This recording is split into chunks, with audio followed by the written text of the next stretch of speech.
Bonjour Antoine, donc il y a 2 ans, tu as soutenu ta thèse en mathématiques fondamentales sur les propriétés combinatoires au bord des immeubles hyperboliques. Et là maintenant, aujourd'hui, tu es chef de la division data de Voltaware, une start-up à Londres dans l'analyse des données énergétiques. Alors comment s'est fait ta reconversion et penses-tu que les entreprises devraient recruter plus de docteurs et en particulier aussi des docteurs sur des sujets fondamentaux et pas forcément des gens qui ont fait des choses qui ressemblent à leur activité? Oui, donc j'ai trouvé ce poste à Voltaware qui était à l'époque une toute petite entreprise et qui avait besoin, qui recherchait spécifiquement une personne pour prendre en charge la section Data Science. À l'époque, je pense que ça a été un pari pour eux parce que j'avais aucune expérience en entreprise pratique. Ça a été aussi un pari pour moi parce que j'atterrissais dans une entreprise où tout était à faire et ça aurait été au début plus rassurant de réussir à intégrer un grand groupe où j'aurais pu avoir une équipe structurée. Là, j'ai été un peu dès le début jeté dans le grand bain en disant bah, on a ce problème-là à résoudre, débrouille-toi. Mais donc en fait quand tu as pris ton poste, tu ne connaissais pas vraiment le data science. Tu venais plutôt des maths fondamentales, donc Ouais. Un domaine complètement différent. Et pourtant, voilà, aujourd'hui tu es chef de la division data, donc tu as su t'adapter et évoluer très rapidement. Donc c'est vrai que je connaissais très peu de choses, je m'étais cultivé un peu par moi-même sur le domaine, j'avais appris à coder, ce qui est fondamental pour pouvoir travailler dans une entreprise. Après, ça n'a pas été des choses très difficiles pour moi parce que du point de vue purement mathématique, ce ne sont pas des choses très compliquées. Il y a beaucoup de choses qui, de toute manière, doivent être appris sur le tas parce que le data science retrouve tellement de choses aujourd'hui que c'est pas du tout la même chose de faire de l'analyse d'image ou de l'analyse de texte ou de l'analyse de séries temporelles électriques comme moi je fais. Donc les premiers mois, j'ai juste dû apprendre un peu comment fonctionnaient les circuits électriques et quelle était la nature des données électriques qu'on traitait. Et ça, en fait, toute personne qui démarre un boulot de data science devra forcément un peu se mettre à niveau dans le domaine. Passer par les mêmes Voilà. apprentissages, quoi. Quand tu as des bonnes bases en maths, voire des très bonnes bases, ça aide un peu à structurer ta pensée et à structurer ta manière de résoudre des problèmes, être capable, la capacité d'identifier clairement un Et de problème. s'approprier aussi les outils pour les résoudre. D'apprendre évidemment les techniques. Ma formation mathématique m'a quand même donné cette capacité d'ordonner les connaissances, d'ordonner les éléments de manière logique pour pouvoir les transmettre. Parce que quand on fait des choses compliquées en mathématiques, c'est très facile de les rendre inintelligibles. Et en fait, une fois qu'on a résolu le problème, il reste probablement encore la moitié du travail pour réordonner la solution pour qu'elle puisse être expliquée. Et quand on code, évidemment, c'est vraiment très similaire à écrire une preuve de mathématiques, écrire un bon algorithme. En mathématiques, on a cette structure définition, proposition, lemme, théorème. Et en fait, ça va être la même chose dans le code. On va devoir donner les bonnes définitions, définir les bonnes variables qu'on va utiliser, avoir les bons lemmes, c'est-à-dire extraire les bonnes sous-fonctions qui vont être utilisées à plusieurs endroits, et puis avoir le théorème, c'est-à-dire le corps de ta fonction, de ton code qui va exécuter le problème, qui va résoudre le problème que tu cherches à résoudre. C'est quoi ton métier aujourd'hui? Nous, on est une entreprise qui est spécialisée dans l'analyse de données provenant des smart meters, des nouveaux capteurs, des nouveaux compteurs électriques. En particulier, on a notre propre capteur, qui est un compteur intelligent. Le capteur fait va faire tout un tas de calculs à chaque fois qu'il y a un événement on ou off dans une maison et va envoyer ce point de données dans le nuage.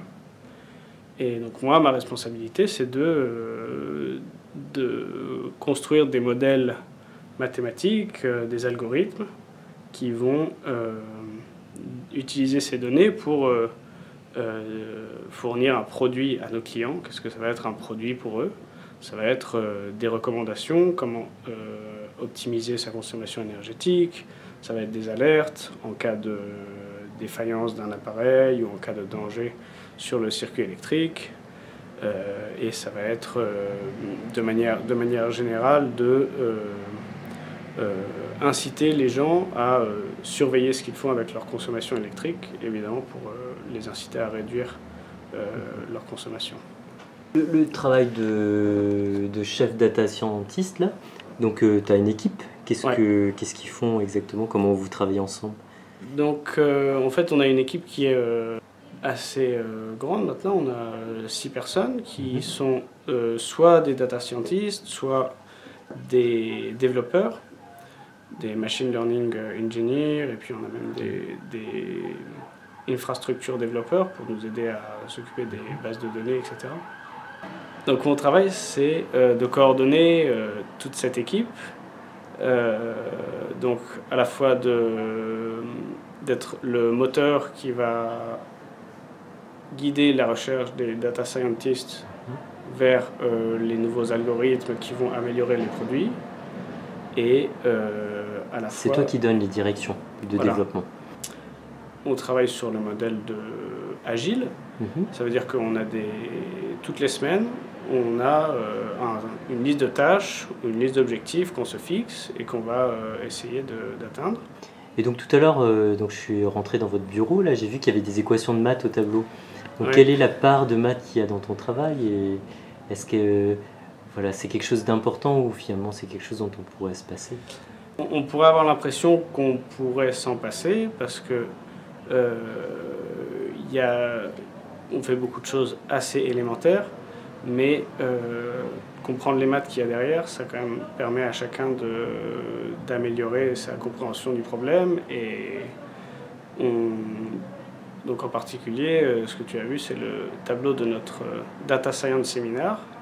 Donc tous les mois, on organise une petite séance d'1h30 où quelqu'un va présenter un sujet relié au data science de manière assez approfondie, plus approfondie que ce qu'on voit dans les tutoriaux qu'on trouvera partout sur Internet.